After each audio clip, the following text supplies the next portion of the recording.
판결문이 읽히는 순간 내 심장은 거칠게 뛰었다. 겨우 8년 전 고등학교 시절. 그때 나는 그녀에게 맞고 돈을 빼앗기며 교실 구석에서 눈물만 삼켰다. 그 기억이 나를 지배하며 20대 내내 숨을 막아왔지만 이제는 달랐다. 피고 윤채리는 원고 강민호에게 100억 원을 배상하라. 법정 안은 술렁였고 그녀는 고개를 감싸 쥔 채 울부짖었다. 그러나 내 안에서 울리던 목소리는 단 하나였다. 정의는 늦게 오는 게 아니라 준비된 자에게 정확히 오는 겁니다. 혹시 여러분도 8년, 10년 가까이 가슴에 묻어둔 억울한 기억이 있습니까? 저는 끝내 해냈습니다. 저를 괴롭혔던 그녀, 이제는 제 두 눈앞에서 모든 걸 잃었습니다. 여러분이라면 용서하시겠습니까? 아니면 저처럼 끝까지 싸우시겠습니까? 이야기 시작하기 전 무료로 할 수 있는 구독과 따봉 버튼인 좋아요 부탁드립니다. 알림 설정도 해두시면 새 영상이 올라올 때마다 제일 먼저 시청하실 수 있습니다. 혹시 이야기 어디에서 듣고 계신가요? 지역 이름이나 장소를 댓글로 남겨주시면 감사한 마음으로 한 분 한 분 반갑게 인사드리겠습니다. 감사합니다. 이야기 시작합니다. 내 이름은 강민호 32이다. 지금은 미국 샌프란시스코에서 IT 컨설턴트로 일하고 있다. 회사가 있는 파이낸셜 디스트릭트 건물은 늘 바쁘고 화려하다. 사람들은 스타트업의 성공이나 주식 차트 얘기로 하루가 흘러가지만 내 마음속에는 언제나 지워지지 않는 상처 하나가 자리 잡고 있다. 그건 딱 8년 전 내가 고등학교 2학년이던 2015년 서울 서초구의 한일반계 고등학교 교실에서 시작됐다. 책상 위에 올려져 있던 내 지갑, 그리고 내 뺨을 스쳤던 차가운 손바닥. 그날의 굴욕은 내 청춘 전체를 바꿔놓았다. 며칠 전 출근길 전철 안에서 한국 뉴스를 확인하다가 나는 숨이 막혔다. 차세대 국민 배우 윤채린.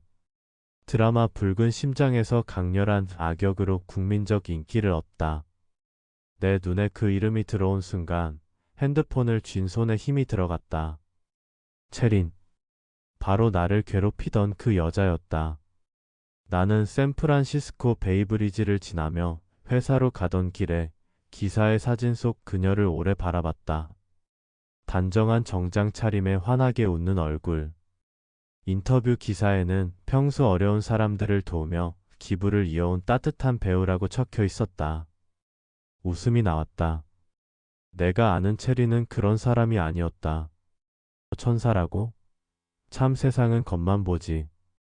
수업 시간마다 교실 창가에 앉아있던 내 자리, 바로 그 옆에서 그녀는 담배 냄새 풍기며 키득거렸었다.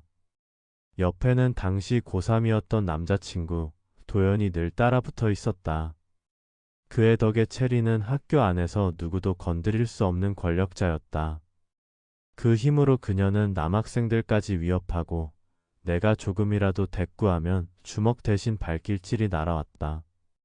내가 기억하는 체리는 다시는 까불지 말라는 말을 웃으며 내뱉던 아이였다. 뉴욕 타임스퀘어 근처 전광판에 광고로 얼굴이 걸린 그녀의 모습을 본 순간 내 안에서 오랜 분노가 고개를 들기 시작했다. 억울했던 기억이 생생하게 떠올랐고 그때마다 심장이 쿵쾅거렸다. 내가 미국으로 건너온 것도 어떻게 보면 그 기억에서 벗어나고 싶어서였다. 하지만 도망친다고 잊히는 게 아니었다. 퇴근 후 집으로 돌아와 작은 아파트 책상 앞에 앉았다. 맥북 화면에 떠있는 체린의 기사들, 광고 드라마, 선행 캠페인, 모든 게 거짓으로 포장된 듯했다. 이제는 나도 뭔가 해야겠다. 나는 SNS 계정을 열고 글을 쓰기 시작했다. 손가락이 떨렸지만 더는 참을 수 없었다. 저는 고등학교 시절 배우 윤채린에게 지속적으로 괴롭힘을 당했습니다. 글이 올라간 직후 알림이 폭포처럼 쏟아졌다. 처음엔 믿지 않는 사람이 많았다. 증거 있어? 이런 글 올리면 명예훼손이다. 하지만 몇몇 동창들이 조심스럽게 댓글을 남겼다. 맞아, 우리도 봤어. 민호 말이 사실이야. 불과 하루 만에 기사화가 됐다. 포털 메인에 내 글이 떠 있었고 수많은 사람들이 체린의 과거를 의심하기 시작했다. 그러나 곧 체린은 법률 대리인을 내세워 기자회견을 열었다. 저는 억울합니다. 결코 그런 적이 없습니다. 사실이 아니라면 반드시 책임을 묻겠습니다. 그녀의 목소리는 떨리는 듯했지만 내 눈에는 그것조차 연기처럼 보였다. 나는 오히려 확신했다. 이제야 제대로 맞서야 할 때가 온 것이다. 그날 밤 회사 동료 에밀리가 내게 물었다. Why are you so serious these days? Something's wrong? 나는 잠시 망설이다 대답했다. I'm going back to Korea. There's something I need to finish. 내 안에서 묻혀있던 분노가 드디어 행동으로 바뀌려 하고 있었다. 8년간 꾹 눌러 담았던 상처와 수치심, 이제는 끝내야 할 시간이었다. 결심은 쉽지 않았지만 내 마음은 이미 한국으로 향해 있었다. 샌프란시스코 공항에서 인천행 비행기 티켓을 끊는 순간 손끝이 떨렸다. 8년 만에 고향으로 돌아가는 길. 단순한 귀국이 아니라 나를 짓밟고도 태연하게 살아온 그녀를 무너뜨리기 위한 첫걸음이었다. 창밖으로 금문교의 불빛이 멀어져 가자 그동안 참고 살았던 날들이 떠올랐다. 학창시절 교실 뒤편, 창가 자리, 나를 조롱하며 웃던 얼굴들, 그리고 무력하게 고개 숙이던 내 모습? 이제는 달랐다. 나는 더 이상 피해자가 아니었다. 비행기가 인천공항 활주로에 내릴 때 창밖은 여전히 붐볐다. 나는 깊게 숨을 들이켰다. 한국의 공기는 낯설면서도 동시에 익숙했다. 입국장을 나서자 휴대폰이 울렸다. 동창 민수에게서 온 메시지였다. 민호야, 진짜 한국 들어온 거 맞아? 기사 보고 연락했어. 만나서 얘기 좀 하자. 민수는 고등학교 시절 몇 안 되는 내 편이었다. 조용히 나를 걱정하던 아이. 그와 약속을 잡고 서초구의 한 카페에서 만났다. 카페 창가에 앉은 민수는 나를 보자마자 벌떡 일어섰다. 야, 진짜 너 맞네. 8년 만이냐? 미국에서 잘 지낸다더니. 나는 억지 미소를 지으며 손을 내밀었다. 민수야, 오랜만이다. 그런데 내가 기사 본 거지? 수봤지. 솔직히 말하면 사람들이 다들 알면서도 그냥 입 닫고 산 거야. 그 애가 너무 유명해졌잖아. 민수는 조심스럽게 가방에서 오래된 사진 몇 장을 꺼냈다. 교실 복도에서 찍힌 단체 사진, 그 뒤편에는 담배를 피우며 웃고 있는 채린과 도연의 모습이 선명했다. 나는 순간 손에 힘이 들어갔다. 8년 전의 장면이 증거로 눈앞에 펼쳐지는 순간이었다. 며칠 뒤 또 다른 동창 수진을 만났다. 그녀는 한때 채린과 가까웠던 친구였다. 강남역 근처 작은 식당에서 마주 앉아 수진은 한숨을 내쉬며 말했다. 민호야, 너 용기 있다. 사실 나도 당했어. 그때 채린이 나한테도 돈 뺐고. 근데 누구도 나서지 못했어. 다 도연이 때문이지. 무서웠거든. 나는 고개를 끄덕이며 녹음기를 켰다. 수진아, 내가 그 얘기만 해줘도 큰 도움이 돼. 이제는 숨길 필요 없어. 수진은 잠시 눈시울을 붉히더니 결심한 듯 고개를 끄덕였다. 하루하루가 전쟁 같았다. 나는 서초구에 있는 모교를 직접 찾아갔다. 교무실에서 당시 생활기록부 사본을 요청했을 때 담당 교사는 놀란 눈치였다. 이 기록은 민감한 내용이 많습니다. 하지만 법적으로 요청하면 제공할 수밖에 없겠군요. 그의 손에서 건네받은 봉투에는 내가 고등학교 시절 신고했던 폭행 및 금품 갈취 사건 기록이 그대로 남아 있었다. 내 손이 떨렸다. 단순한 기억이 아닌 공식적인 증거였다. 그날 밤 숙소로 돌아와 서류와 사진, 증언을 하나하나 정리했다. 책상 위에는 이미 투툼한 파일이 쌓여 있었다. 나는 깊은 숨을 내쉬며 속으로 중얼거렸다. 체리나, 이번엔 내가 당할 차례다. 며칠 후 변호사 사무실을 찾았다. 강남역 사거리에 위치한 큰 로펌. 상담실에 앉아 변호사는 내게 서류를 훑어보며 고개를 끄덕였다. 민호 씨, 증거가 충분합니다. 이 정도면 명예훼손 고소는 걱정할 필요 없어요. 오히려 역공을 할 수 있겠군요. 나는 곧바로 입을 열었다. 저는 단순히 명예회복이 목적이 아닙니다. 그녀가 쌓아온 모든 걸 무너뜨려야 합니다. 100억 원대 손해배상 가능합니까? 변호사는 잠시 미소를 지으며 답했다. 가능합니다. 하지만 쉽진 않을 겁니다. 그녀가 유명인이라면 언론전도 치열하겠죠. 사무실 창밖으로 강남대로의 네온사인이 번쩍였다. 내 마음도 그 빛처럼 불타올랐다. 8년 전 아무 말도 못하고 맞으며 고개를 숙였던 소녀는 이제 없었다. 나는 내 앞에 놓인 커피잔을 쥐며 스스로에게 다짐했다. 이번에는 끝까지 간다. 정의가 아니라 복수로. 그렇게 내 싸움은 시작되었다. 그리고 나는 알고 있었다. 이 싸움의 끝에는 반드시 그녀의 몰락이 기다리고 있다는 것을. 서울로 돌아온 지 한 달이 지났다. 나는 증거와 증언을 모으며 차근차근 준비를 해나갔다. 하지만 내 폭로가 사회적으로 커질수록 그녀도 가만히 있지 않았다. 오히려 언론을 등에 업고 내 이미지를 악의적 제보자로 몰아세우고 있었다. 저녁 뉴스를 틀면 앵커의 목소리가 귓가에 쏟아졌다. 최근 학폭 의혹에 휘말린 배우 윤채린 씨 공식 입장을 밝혔습니다. 억울함을 호소하며 법적 대응을 예고했습니다. 화면 속 그녀는 단정한 흰 블라우스 차림으로 카메라 앞에 섰다. 저는 결코 그런 적이 없습니다. 저를 향한 근거 없는 주장은 사실이 아니며 제 명예를 지키기 위해 강력히 대응하겠습니다. 순간 피가 거꾸로 솟구치는 기분이었다. 눈물 한 방울, 고개를 숙이는 모습, 그리고 억울하다는 호소. 모두가 완벽한 연기였다. SNS에는 이미 그녀를 옹호하는 글들이 넘쳐나고 있었다. 체린이 그럴 리 없어. 억지 주장에 발목 잡히지 말고 힘내세요. 나는 화면을 끄며 이를 악물었다. 역시 가식의 여왕이군.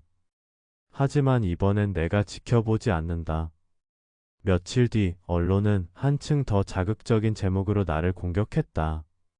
정체불명 제보자, 거짓 학폭 주장. 성공한 스타를 노린 협박극. 신문 일면에 내 얼굴은 없었지만 내가 바로 그 정체불명 제보자라는 걸 아는 사람은 많았다. 길을 걷다 보면 누군가 내 뒷모습을 수근거리는 것 같아 신경이 곤두섰다. 그날 밤 민수가 전화를 걸어왔다. 야, 괜찮냐? 기사 장난 아니던데. 괜찮아. 이미 예상한 일이야. 오히려 이럴수록 확실한 증거가 필요하지. 내 주변에도 그때 얘기. 기억하는 애들 있어 연락해볼까? 나는 고개를 끄덕이며 핸드폰을 더 세게 움켜쥐었다. 언론의 파도는 멈추지 않았다. 오히려 체린 측 변호인은 나를 명예훼손으로 고소했다. 소송장이 집 앞으로 배달된 날 나는 봉투를 뜯으며 잠시 웃음을 흘렸다. 좋아. 이제 정식 무대에서 싸우자는 거지. 며칠 뒤 나는 우연히 강남의 한 호텔 로비에서 체린을 마주쳤다. 촬영을 마치고 나오는 듯 매니저와 스태프들이 둘러싸고 있었다. 그녀의 눈이 내게 닿는 순간 잠깐 멈칫하더니 이내 미소를 지었다. 그리고 내게 다가와 속삭였다. 아직도 그때 일에 매달려 있어? 민호야, 내가 아무리 떠들어도 아무도 안 믿어. 나는 국민 여배우야. 그녀의 말투는 여전히 교실에서 나를 조롱하던 그 시절과 같았다. 나는 단 한마디만 내뱉었다. 체리나, 무너지는 건 한순간이야. 그때 내 웃음이 어떻게 끝날지 곧 보게 될 거야. 그녀는 비웃듯이 고개를 돌리고 호텔 밖으로 걸어 나갔다. 하지만 나는 확신했다. 이번 싸움은 단순한 소문 싸움이 아니라 증거와 진실의 싸움이었다. 며칠 후 변호사와 마주 앉아 전략 회의를 했다. 상대가 강력히 반격해 올 겁니다. 언론, 팬덤, 심지어 정치적 연결까지 동원할 수도 있어요. 하지만 우리가 가진 건 사실입니다. 증거와 증언. 이게 결국 판결을 좌우합니다. 나는 고개를 끄덕이며 단호하게 말했다. 그렇다면 더는 물러설 이유가 없네요. 끝까지 갑시다. 창밖으로 서울의 밤거리가 번쩍였다. 그 불빛 속에서 나는 과거의 내 모습, 교실 구석에서 움츠러들던 소년을 떠올렸다. 그리고 지금의 나, 증거와 동료들을 등에 업은 성인이 된 나를 겹쳐보았다. 이제는 숨을 때가 아니라 싸워야 할 때였다. 언론이 뭐라 하든, 그녀가 어떤 연기를 하든 진실은 결국 드러난다. 나는 내 안에서 굳게 다짐했다. 이 싸움 내가 반드시 끝낸다. 그리고 곧 시작될 첫 공판을 앞두고 나는 다시 한번 준비를 다졌다. 8년 전의 상처를 이제는 법정 한가운데서 마주할 순간이 다가오고 있었다. 드디어 첫 공판 날이 다가왔다. 서울중앙지방법원 건물 앞 수십 대의 카메라와 취재진들이 몰려 있었다. 법정 안으로 들어서기 전 나는 깊게 숨을 내쉬었다. 오늘은 절대 흔들리지 않는다. 마음속으로 그렇게 다짐했지만 가슴은 여전히 요동쳤다. 법정 문이 열리자 사람들의 시선이 한꺼번에 쏠렸다. 피고석에 앉은 윤채리는 검은 정장을 차려입고 고개를 숙인 채 들어왔다. 수많은 카메라 플래시가 그녀의 얼굴을 비추자 마치 여전히 무대 위에 선 배우 같았다. 그녀 옆에는 이름만 들어도 알만한 대형 로펌의 변호인단이 줄지어 앉아 있었다. 나는 원고석에 앉아 그녀를 똑바로 바라봤다. 8년 전 교실에서 비웃던 얼굴이 떠올랐지만 지금은 조금도 두렵지 않았다. 지금부터 사건 번호 2023가 합 1123 원고 강민호 대 피고 윤채린 사건의 첫 심리를 시작하겠습니다. 법정 안공기는 숨조차 삼키기 어려울 만큼 무거웠다. 첫 번째로 채린 측 변호사가 자리에서 일어섰다. 존경하는 재판장님. 원고의 주장은 허위입니다. 명확한 증거가 없으며 단순한 개인의 기억에 불과합니다. 피고는 이미 수많은 선행 활동을 해왔고 대중 앞에서 검증받은 인물입니다. 그의 말이 끝나자 방청석에서 몇몇이 고개를 끄덕였다. 나는 이를 악물고 자리에서 일어났다. 존경하는 재판장님. 저는 단순히 기억을 말하는 게 아닙니다. 여기 증거가 있습니다. 내 변호사가 준비해온 파일을 재판장에게 제출했다. 봉투 속에는 생활기록부 사본, 당시 학교에서 작성된 징계기록, 그리고 동창들의 증언서가 담겨 있었다. 재판장은 한 장 한 장 서류를 넘겨보며 고개를 끄덕였다. 원고 측 증거 1호, 2호, 3호 제출을 인정합니다. 그 순간 채린의 표정이 굳어졌다. 손끝이 미세하게 떨리는 것이 내 눈에도 보였다. 이어 방청석에서 증인으로 민수가 불려 나왔다. 그는 차분히 증언대에 서서 나를 향해 고개를 끄덕였다. 저는 당시 교실에 있었습니다. 채린이 민호에게 뺨을 때리고 돈을 빼앗는 장면을 직접 봤습니다. 이건 오래된 기억일 뿐입니다. 8년 전 일을 지금 정확히 기억할 수 있단 말입니까? 잊을 수 없습니다. 제 친구가 매일같이 괴롭힘을 당했는데 그걸 제가 어찌 잊겠습니까? 법정 안이 술렁였다. 기자들의 손끝이 바쁘게 움직였다. 이어 수진도 증언대에 올랐다. 그녀는 잠시 망설이다 이내 담담하게 입을 열었다. 저도 당했습니다. 체리는 저에게도 돈을 요구했고 거절하면 욕설과 협박을 했습니다. 당시 도연이라는 남자친구가 옆에 있었기에 누구도 맞서지 못했습니다. 체리는 증언이 이어질수록 얼굴이 창백해졌다. 그러나 여전히 억울하다는 듯 고개를 흔들었다. 저건 다 거짓이에요. 왜 이제 와서? 판사가 단호히 제지했다. 피고는 변호인을 통해 발언하시기 바랍니다. 나는 그녀를 바라보며 속으로 중얼거렸다. 체리나, 내가 그토록 자신 있던 무대는 이제 끝났다. 이곳은 연기가 통하지 않는 곳이다. 재판은 팽팽히 이어졌다. 체린 측은 여전히 인기 여배우로서의 선행 활동을 강조했고, 내 측은 구체적인 증거와 증언으로 반박했다. 마치 무게추가 서서히 기울어가는 듯했다. 점심 휴정 시간이 되어 법정을 나왔을 때 수많은 기자들이 몰려왔다. 마이크가 내 앞에 들이밀어졌다. 강민호 씨, 지금 심경이 어떠십니까? 나는 잠시 숨을 고른 뒤 또렷하게 말했다. 진실은 언젠가 드러납니다. 저는 끝까지 싸울 겁니다.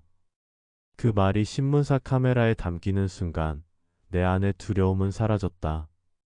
다시 법정으로 돌아가며 나는 느꼈다. 이 싸움은 이제 시작일 뿐이라는 것을. 그리고 그 끝에는 반드시 그녀의 몰락이 기다리고 있다는 것을. 첫 공판 이후 언론은 하루도 빠짐없이 이 사건을 다뤘다. 아침 뉴스, 저녁 시사 프로그램, 심지어 주말 토크쇼까지 그녀의 이름이 빠지지 않았다.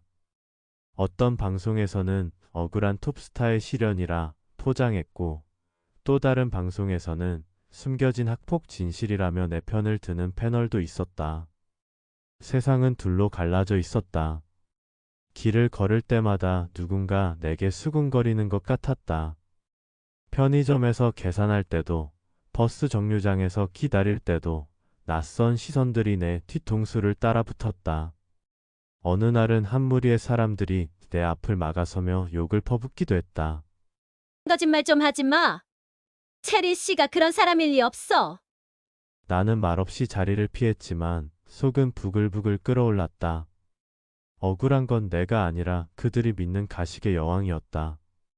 언론을 통한 체린 측의 전략은 교묘했다. 그녀는 고아원 봉사사진, 장애인 단체 후원 증서, 각종 선행 기록을 줄줄이 내놓았다. 기자회견장에서는 눈물까지 보이며 호소했다. 저는 학창 시절 평범한 학생이었습니다. 지금도 많은 아이들에게 꿈과 희망을 주고 싶습니다. 이런 근거 없는 주장 때문에 제 삶이 무너지는 게 너무 두렵습니다. 그 장면이 방송되자 대중은 또다시 동요했다. 댓글에는 이건 명백한 마녀 사냥이라는 말들이 넘쳐났다.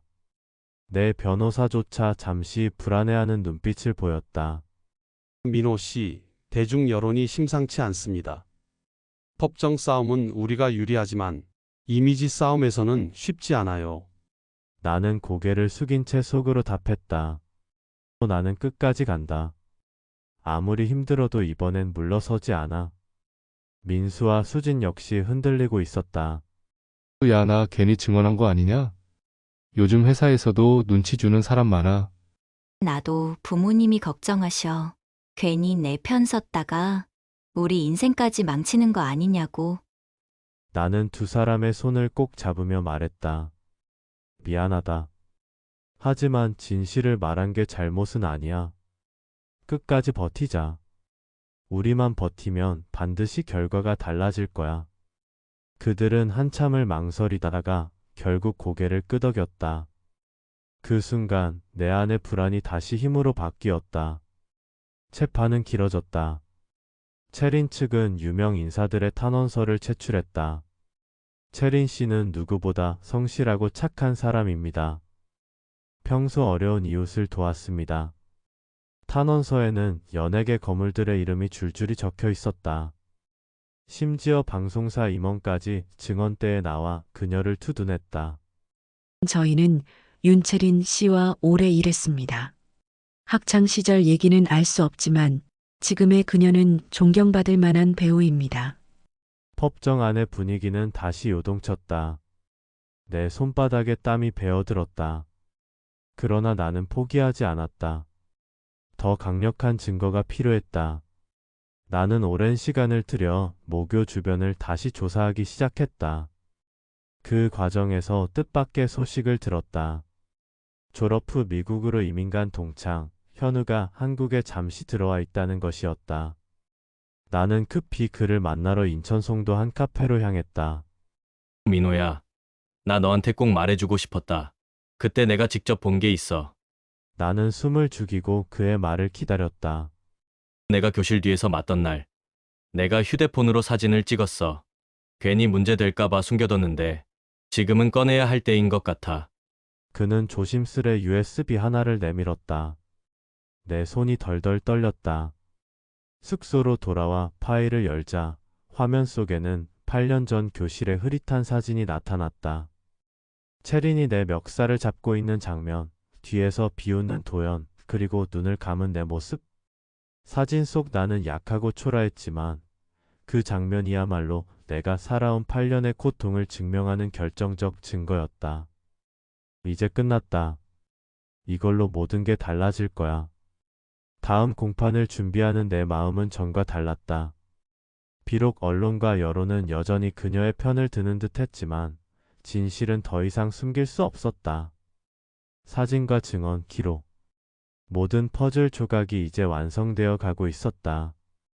나는 새벽녘 서울 도심의 불빛을 바라보며 속으로 다짐했다. 체리나, 이번에는 내가 무너질 차례다. 그리고 나는 그 순간을 두 눈으로 똑똑히 지켜볼 거다. 길고 치열했던 싸움은 이제 절정으로 향하고 있었다. 재판이 거듭될수록 나는 피곤에 지쳐갔다.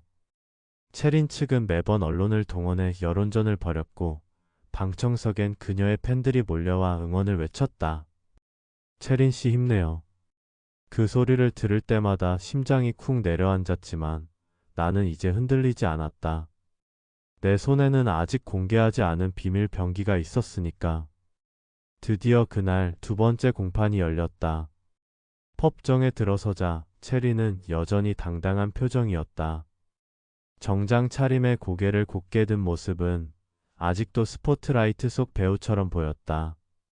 하지만 나는 알았다. 오늘 이후 그녀의 얼굴은 더 이상 스크린에 비치지 않을 것이라는 걸. 오늘은 원고 측에 추가 증거 제출이 있다고 합니다. 원고, 발언하십시오. 나는 천천히 자리에서 일어나 USB를 꺼냈다. 손에 힘이 들어가며 미세하게 떨렸지만 목소리만큼은 단호했다. 존경하는 재판장님. 이 안에는 8년 전 제가 고등학교 교실에서 당한 폭행의 장면이 담겨 있습니다. 법정안이 술렁였다.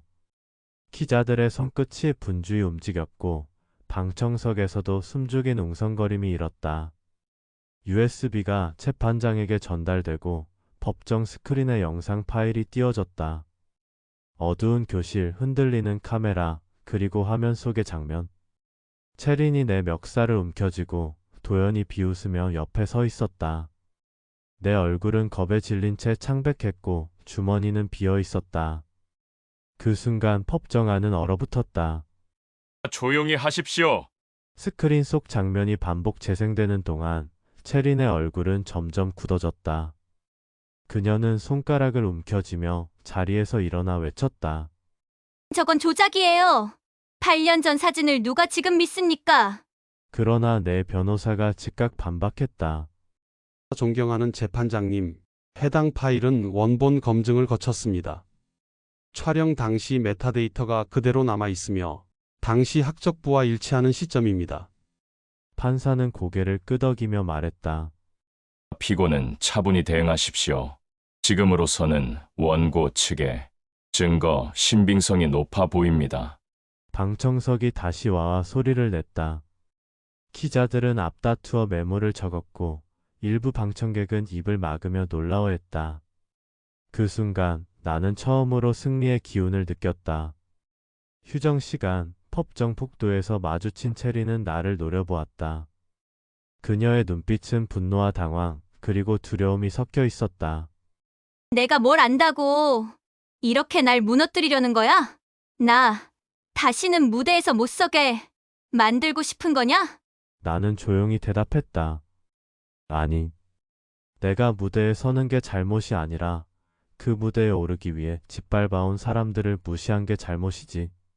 이제 그 대가를 치를 뿐이다. 그녀는 입술을 깨물며 고개를 돌렸다. 내게 다가올 수 없는 벽이 생겨버린 듯 한동안 아무 말도 하지 못했다. 재판은 이어졌다. 체린 측은 증거가 조작됐다고 주장하며 IT 전문가를 증인으로 내세우려 했다. 그러나 전문가의 입에서 나온 말은 그 반대였다. 파일의 원본성이 확인됩니다. 편집이나 합성 흔적은 없습니다. 그 말이 떨어지는 순간 체린 측 변호사의 표정은 굳어졌다. 그리고 체린은 고개를 떨군 채 손으로 얼굴을 가렸다. 법정은 더 이상 그녀의 무대가 아니었다. 연기도 눈물도 억울함을 가장하는 말도 통하지 않았다. 진실은 사진과 기록 그리고 증언 속에 담겨 있었다. 나는 속으로 중얼거렸다. 이제 무너지는 건 시간 문제다.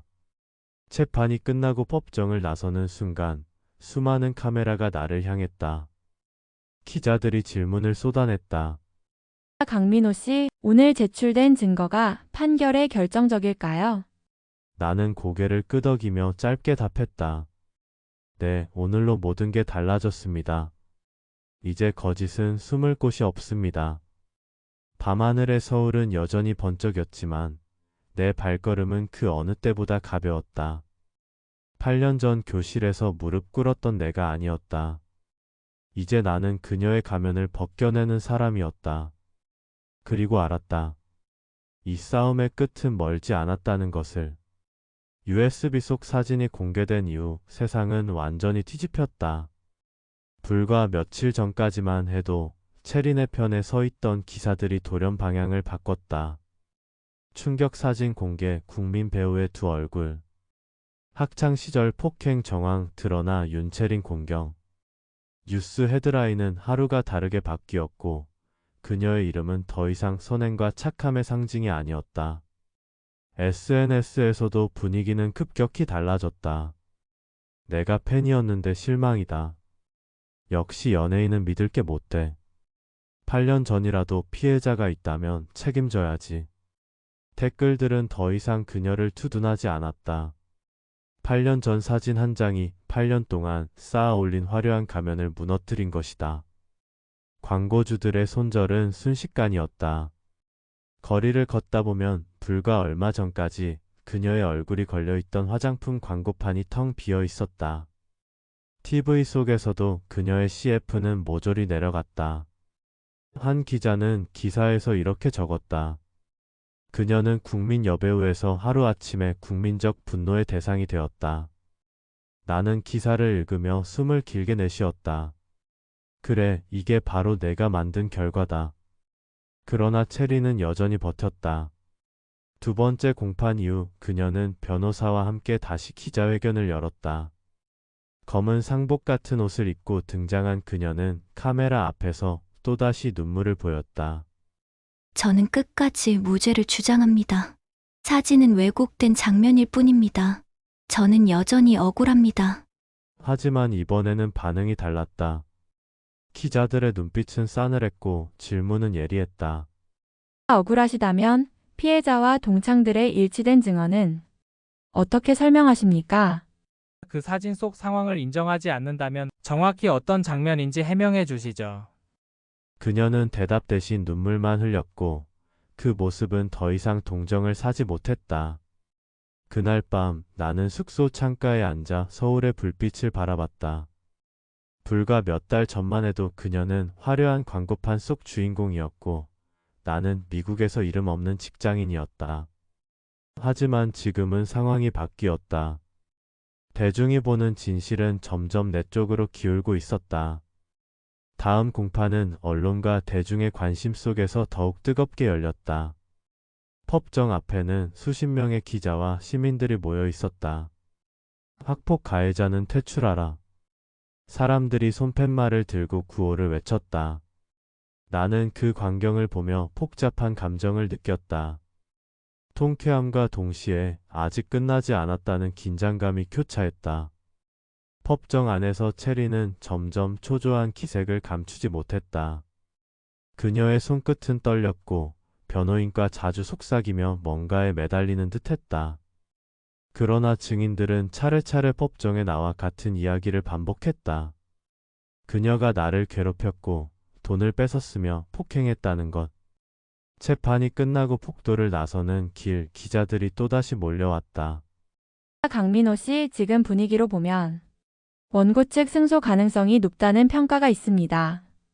심경이 어떠십니까? 나는 차분히 대답했다. 저는 단순히 승패가 중요한 게 아닙니다. 이 싸움은 억울했던 시간을 바로잡는 과정입니다. 저뿐 아니라 그 시절 고통받았던 모든 사람들을 대신해서 싸우는 겁니다. 그 말이 방송을 타자 사람들의 반응은 한층 더 내 쪽으로 쏠렸다. 댓글에는 민호 씨 힘내세요. 정의는 늦을 수 있어도 사라지지 않는다는 글들이 이어졌다. 그날 밤 민수가 내게 전화를 걸어왔다. 야, 이제 거의 다 끝난 것 같다. 내가 여기까지 온 게 믿기지 않아. 아직 마지막이 남았어. 판결이 내려지기 전까진 안심할 수 없어. 그래도 넌 해냈다. 그 누구도 못한 걸 내가 하고 있어. 그의 말에 나는 잠시 눈을 감았다. 지난 8년 동안 마음속을 짓누르던 돌덩이가 조금씩 부서져가는 느낌이었다. 하지만 체리는 여전히 반성의 기미를 보이지 않았다. 그녀는 법정 밖에서 나를 노려보며 속삭였다. 민호야, 내가 이긴다고 생각하지 마. 나는 다시 일어설 거야. 사람들은 결국 잊어버려. 나는 그녀의 눈을 똑바로 바라보며 답했다. 사람들은 잊을지 몰라도 법은 잊지 않는다. 그리고 내 얼굴은 더 이상 광고판에 걸리지 않을 거다. 곧 다가올 마지막 공판. 그 순간이 지나면 8년 동안 나를 올감했던 상처가 드디어 사라질 것이다. 그리고 그녀가 쌓아온 모든 가식과 명예는 무너져 내릴 것이다. 나는 스스로에게 다시 다짐했다. 이제 정말 끝이 보인다. 마지막까지 흔들리지 않는다. 서울의 겨울밤 공기는 차가웠지만 내 가슴은 뜨겁게 불타고 있었다. 끝없는 싸움의 결말이 눈앞에 다가오고 있었다. 마지막 공판날 서울중앙지방법원 앞은 그 어느 때보다 붐볐다. 수십 대의 카메라, 취재진, 그리고 방청을 하려는 시민들로 긴 줄이 늘어서 있었다. 나는 코트를 여며 쥐며 깊은 숨을 내쉬었다. 8년간 가슴에 맺힌 억울함과 분노, 오늘로써 끝을 내야 한다. 법정 안에 들어서자 채린이 보였다. 그녀는 여전히 단정한 정장을 입고 있었지만 얼굴은 헬쑥했다. 화려했던 여배우의 광채는 더 이상 남아있지 않았다. 지금부터 최종 판결을 선고하겠습니다. 법정 안 공기는 숨조차 쉬기 어려울 만큼 팽팽했다. 판사가 판결문을 읽기 시작했다. 피고 윤채리는 고등학교 시절 원고 강민호에게 반복적으로 폭행과 금품 갈취를 하였음이 증언과 증거를 통해 확인되었습니다. 이에 원고의 주장은 신빙성이 인정됩니다. 방청석에서 작은 술렁임이 일었다. 나는 의자 팔걸이를 꽉 움켜쥐었다. 피고는 원고에게 위자료 및 손해배상금 100억 원을 지급하라. 또한 피고의 허위 주장은 원고의 명예를 심각히 훼손한 바, 이에 대한 추가 배상도 인정합니다. 순간 법정 안은 폭풍처럼 요동쳤다. 기자들의 플래시가 번쩍였고 방청객들은 웅성거렸다. 나는 자리에서 일어나 판사를 향해 고개를 숙였다. 감사합니다. 체리는 그 자리에서 주저앉았다. 손으로 얼굴을 감싸며 흐느꼈지만 그 눈물은 더 이상 아무도 믿지 않았다. 변호사조차 고개를 저으며 그녀를 부축하지 못했다. 아니에요. 이건 다 조작이에요. 전 억울해요. 그러나 그 목소리는 허공에 흩어졌다. 법정은 이미 정의의 판결을 내렸고 세상은 그녀를 외면하기 시작했다. 판결 직후 법정 밖은 또 다른 전쟁터였다. 기자들이 몰려와 마이크를 들이밀었다. 강민호 씨 승소 축하드립니다. 지금 심정이 어떠십니까? 나는 잠시 숨을 고른 뒤 차분히 대답했다. 정의는 언젠가 반드시 제자리를 찾습니다. 저는 그걸 믿고 8년을 버텼습니다. 오늘 저는 더 이상 피해자가 아닙니다. 그 순간 플래시 세례가 나를 감쌌다. 나는 이제 더 이상 과거에 묶여있지 않았다. 며칠 뒤 언론은 그녀의 몰락을 대서특필했다. 100억 원 배상 판결, 윤채린 연예계 퇴출 수순. 국민 배우에서 국민적 분노의 대상으로. 광고주들은 계약을 취소했고 방송사들은 출연분까지 통편집했다. 길거리에 걸린 그녀의 얼굴은 순식간에 사라졌다. 나는 조용히 TV를 끄며 혼잣말을 했다. 이제야 끝났다. 그날 밤 민수와 수진이 내게 전화를 걸어왔다. 야, 드디어 해냈다. 이제 내가 진짜 이겼어. 민호야, 고생 많았어. 우리 모두 내 덕분에 과거에서 벗어날 수 있게 됐어. 나는 웃으며 대답했다. 고맙다. 너희가 아니었다면 끝까지 버티지 못했을 거야. 그들의 목소리에는 안도와 기쁨이 묻어 있었다. 나 역시 가슴속이 시원하게 뚫린 듯한 해방감을 느꼈다.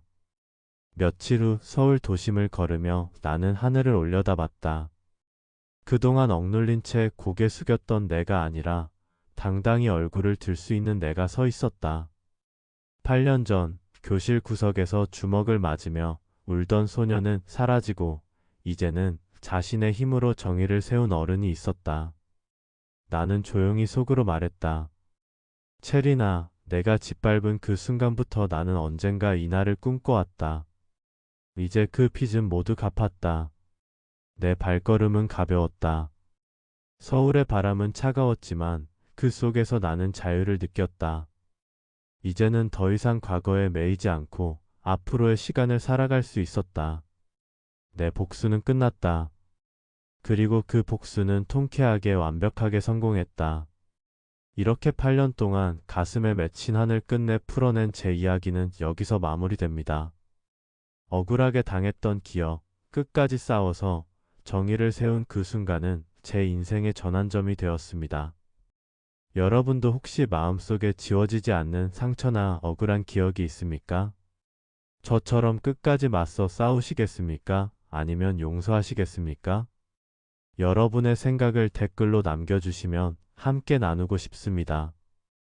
그리고 이 이야기가 공감되셨다면 앞으로도 많은 분들이 볼 수 있도록 구독과 좋아요, 알림 설정 꼭 부탁드립니다. 여러분의 관심과 응원이 제게 큰 힘이 됩니다. 감사합니다.